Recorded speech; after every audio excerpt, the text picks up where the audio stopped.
Hello, welcome to August 18th, 2024. My name is Kurt, and this is my daily good life meditation. It's an exercise that I do every morning, a little bit after waking up, to remember my life objectives and principles, those which are outlined in my book, Going Alone. I also use this time to think about the last 24 hours and how I did with the challenges and opportunities that I met. I prepare for the coming day, and I ready myself for death. Speaking of the principles and objectives, boy, it sure does nice to have those to fall back on as one paradigm slips away and I seek for something to have continuity between the two. The one being the life here and the next being the life to come in Japan. And I'm finding that as I go through every one of these scenarios, first being alone in Huntington Beach and then coming out here and being alone, my objectives remain like a beacon, a North Star to strive for. And it's really helpful to have that. It helps to prevent from getting lost. There's a little bunny. Can you see the little cottontail right there? Let's see if we get a little closer. Let's hop away. There it goes. Hop, hop, hop. So anyway, last night and yesterday, it was a good night of sleep, as usual. Yesterday was a very productive day. I cleaned my little tiny house and went to town to do shopping. And then in the afternoon I came back and I waited with the boys inside until the day cooled down. And then we went out for a drive and a walk. And then I came home in the evening and Yumiko and I had a nice long talk about things. And she's struggling a little bit. She's continuing work. The place where she was employed asked her to work on a very part-time basis, just a few hours a week, for a few months after she retired. And she's been doing that.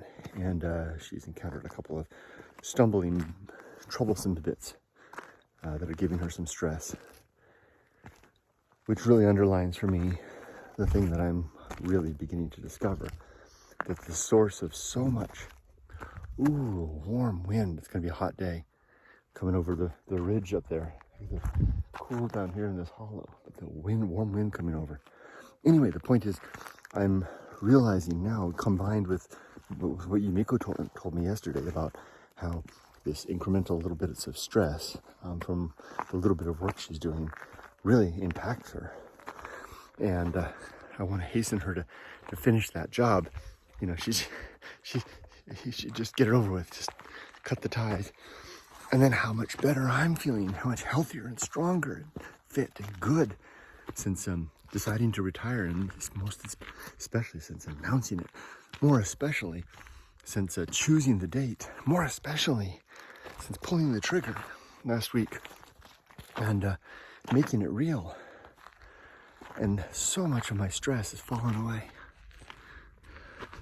My sleep difficulties, my daily, the sense of my heart, you know, just this congestion. That's not right. That's not what it is. It sounds like a heart attack. It's just this general congestion of the body that I've been living with. I've lived with it so long that I didn't do anything else. But now in its absence, I realized what it was and what it was there. There's quail up there. Man, I wish I knew a better way. You know, a lot of young people are dropping out, seeking after new lives, and I have nothing to say to that. I support the search for another way of life, but I do worry about them in their old age. I wouldn't want them to get to my age and be trapped because they hadn't lived a gainful life. Anyway, that's a challenge for someone much smarter than me to figure out. I never figured it out. I wound up being the slave to this machine, a cog in the machine my whole life. And my prize is now being old and getting some relief. It's a crappy way to live. But there's no other way. I don't know of any other way. A lot of young people seem to be striving for that. All right. Striving for something better. I hope they find it. I hope AI will be a key along those lines. Maybe AI can do the work for us while we pursue our purpose. Now that's something I can work on, because I did already work on it. I worked on it in the course of writing my book, Going Alone, which is exactly that. It's a book about purpose. It's not a book offering purpose, but it's a book about how to find it. Okay, speaking of which, my 8 objectives in life are, number 1, to be always ready to die. To have my affairs, my relationships, and my life's work in order and complete as they are. Number 2, to make good and effective use of my time. To not let my days slip through my fingers poorly utilized. Or if I do, then it's because it's a deliberate decision. But I rarely make that decision. Number 3, to develop and maintain good and sound life principles and objectives that can be my object and my way along the way. Next is to cultivate good emotional reactions to the bees.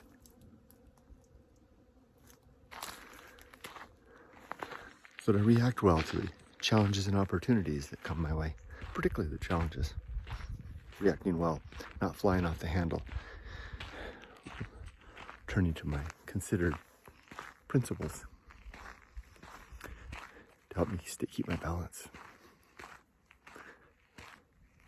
Next is to perform good actions, to leave a trail of good deeds in my path, where the good is whatever is in alignment with virtue, or virtue is whatever helps to improve the well-being of creatures, particularly thinking creatures, those that can suffer.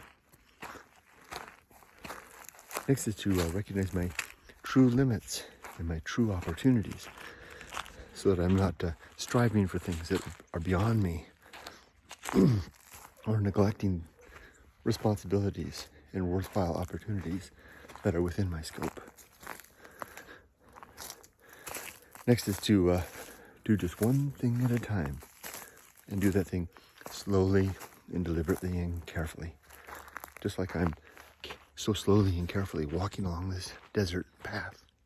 The cricket. And the duck.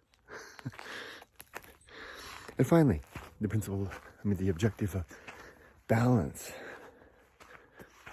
To live a life where I can't easily be put off my footing, both in my mind and my body. There's a lot involved in that one.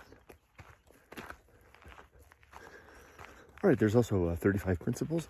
And one of these days, I'll make a little cheat sheet list to keep in my pocket, and I can read it off until I can memorize it again. See how far I can get.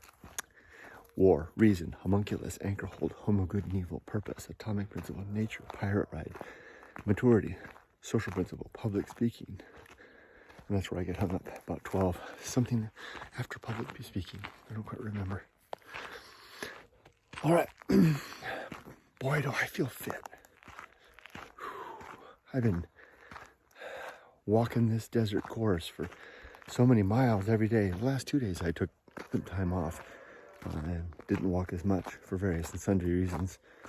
And that was good, that kind of a little respite. I woke up this morning feeling vital and strong. I feel like I'm 22. Whew. My mind has the peace of a 22-year-old too, but not the confusion and the upset and the frustration. My mind in my 20s was like a storm, a powerful storm, brewing and stirring. No longer. That storm is calmed. My mind is at peace. Yet, it's coupled now with a body that feels strong and a mind that feels vital. And I'm becoming more and more relaxed and at ease with the coming freedom that will soon be mine.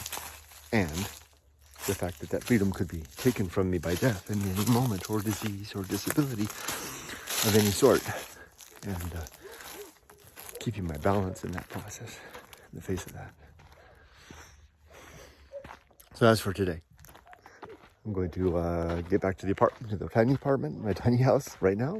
The dogs have already been fed. I've been fed. I'm going to put the dogs into the car, and we're going to head off. It's about an hour drive to the mountain village of Idlewild, where we'll spend the morning before it gets too hot, and have a good day. Then we'll come back here, and then I have some things I'm going to do on the computer, work on some writing and some other things. Boys, shall we go to Idlewild? Idlewild? Let's go to Idlewild. Okay. I wish you all the best. Be safe, but not too safe. Take care.